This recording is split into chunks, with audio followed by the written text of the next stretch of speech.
Hello and welcome to livealittlehigher.com. We continue learning from the book of the Beis HaLevi on Ahavat Israel, on Love Your Fellow, beautiful essays written by Rabbi Yosef Dov Soloveitchik, and there is the book, the commentaries come from Rabbi David Sutton.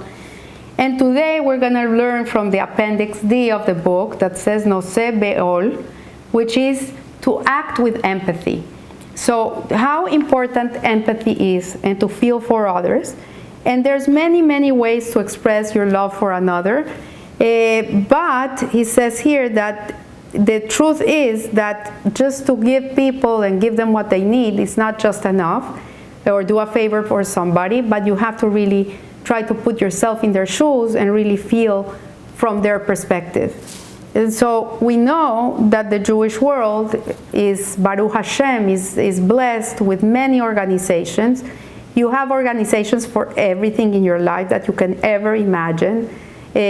Psychological, or for psychological needs. You have doctors that they give their time and help people. You have an organization for in vitros, for fertility issues. You have organizations that help women that had just given birth, and they send them everything they need to make it easier for them.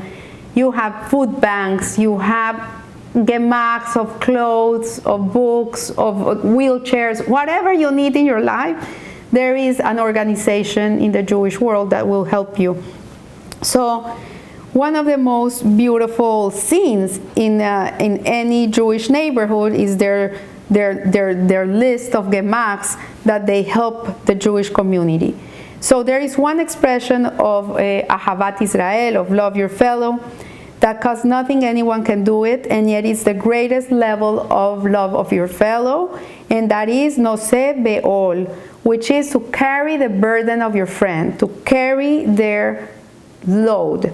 And the closest word in English is being empathetic. It really, this is not the right translation for this book, this word Noseh Be'ol, which it really means to carry the burden of another person. The closest word to it in English is empathy. And so feeling for a person in a time of difficulty, even if you aren't in his situation, and letting him know that you care and that you're ready to help him in any way you can, that is what this mitzvah is all about. So Rav Avraham Kalamanowitz, who was the late Rosh Yeshiva of the Mirror Yeshiva of Brooklyn, said something amazing. He said, what is the sign that someone has a connection to the Jewish people? If he wakes up in the middle of the night and he hears about their sufferings of the Jewish people and then cannot fall back asleep, instead he searches for ideas and solutions for how to save them. This is the biggest sign of love. So Rav Shlomo Wolbe writes that Noseh Be'ol is the source of all Hesed at its core. O sea, it's the core of loving someone else. This is the core of kindness.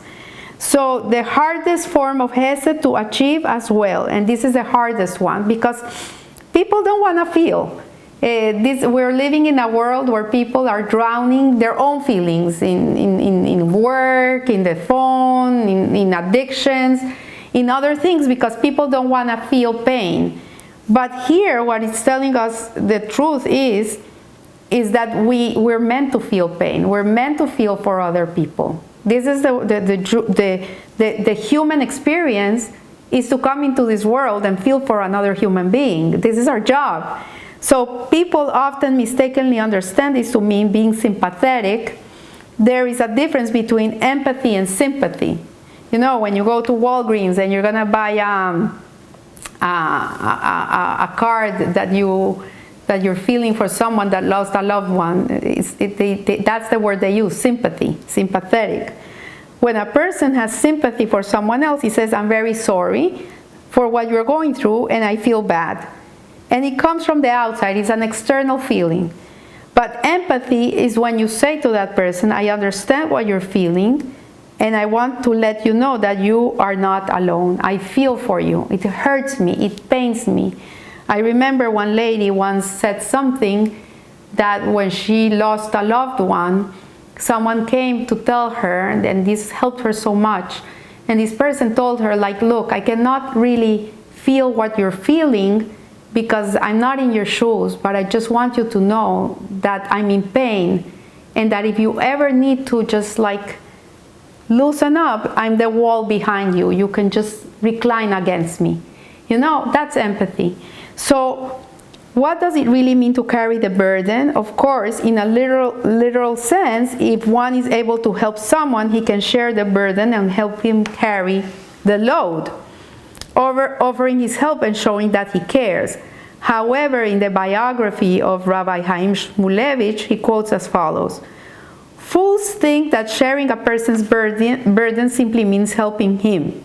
They think that once an injured person has been successfully treated and can again do things on his own, it is no longer possible to help him.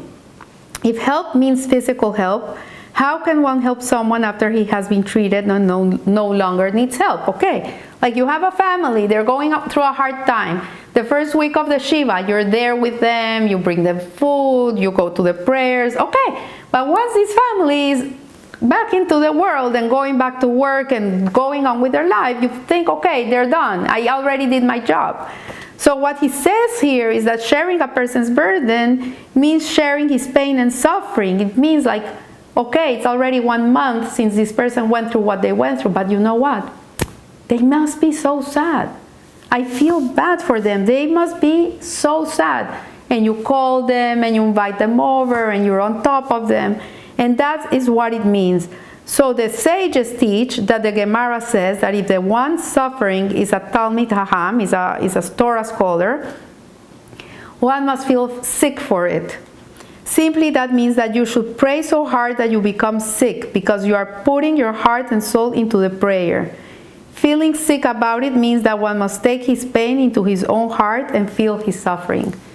And yes, you know what? The Jewish people went through 2 years of hell. And I got sick over it. I couldn't sleep. I couldn't eat. All day I was thinking about the suffering of all these hostages and families, to the point that I got Bell's palsy. I got sick, physically sick. So this is what it means that you have empathy. Obviously, we have to try not to get so sick. Obviously, that's not the point that you're going to become sick about it in the literal sense. I had to work on this before I got sick. I should have worked on it. But it is that you really feel the anguish, you really feel their pain. So carrying the burden means that even if you can't do anything to help, you can still feel and join in your friend's pain, treating it as if it were your own. And there's an incident related about Rabbi Eleazar Menachem Man Shach, who was the Gadol of the previous generation. He was a great rabbi, he was a tzaddik of the previous generation, and toward the ends of his life he summoned the rabbi of Netanya, who at that time was Rabbi Israel Meir Lau, who he later became the Ashkenazi chief rabbi of Israel. And he held Lau's hand, who was a Holocaust survivor. He survived the Holocaust as a child, and he started to cry.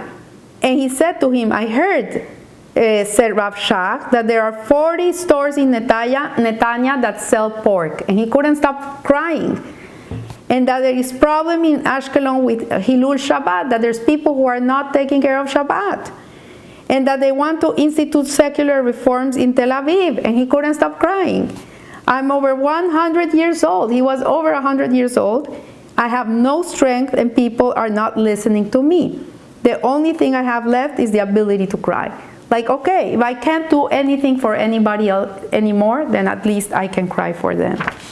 And so, to finish off, the Midah, which is a character trait of Noseh B'Ol, or carrying the burden of another person, goes even further, and it says, not only should we be sad and join in the suffering of someone else and feel it, but at the same time we have to feel also the joy of someone else. That when a person is having a joyful moment in their lives, they're marrying a child, they had a baby, whatever they're going, they did good in business, whatever, misfortune your friend is going through, the Ben Zion Abba Shaul, he says that a true indicator of one's level of love for your fellow is if he's happy in his friend's happiness.